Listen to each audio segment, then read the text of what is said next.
La cuvée Louis, c'est la quintessence du style pommery. C'est la cuvée de prestige de la maison. On a coutume de dire que c'est la pureté absolue.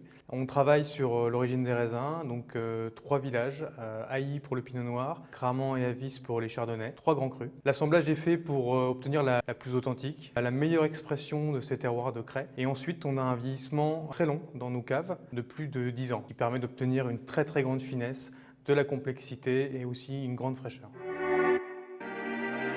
C'est avant tout une cuvée de vigneron. C'est un travail qui se fait tout au long de l'année dans les vignes, de sélectionner les meilleures parcelles, les meilleures expositions, et puis ensuite à la vendange les meilleures maturités pour obtenir le meilleur jus possible. On travaille ensuite au pressoir pour ne prendre que les premiers jus de pressurage et ainsi extraire le cœur de la baie de raisin. Si on doit résumer la cuvée Louise, c'est bien le cœur des baies de raisin sur le cœur des meilleurs terroirs.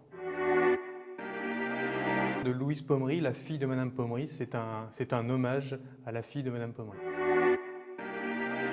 Ce qui est remarquable dès qu'on sent les premiers arômes de la cuvée Louis, c'est une explosion aromatique. On a tout un bouquet qui s'offre à nous, les arômes un peu levuriens, de biscuits, des notes de frangipane, des notes de citron confit. On a vraiment une incroyable fraîcheur au nez, une très grande finesse. En bouche, c'est très pur. L'impression, c'est un petit peu comme de la dentelle. On a vraiment une impression très délicate. C'est très soyeux. On a les arômes, encore une fois, de citron confit. On retrouve également des arômes de fruits comme la mirabelle, des notes de frangipane encore. La finale, avec le dosage très réduit, on est sur un extra brut, donne une sensation de fin quasi interminable.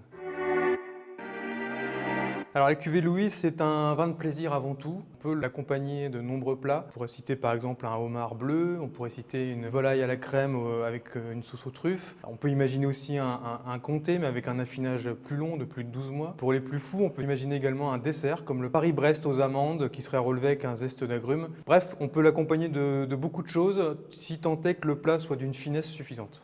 Bonne dégustation!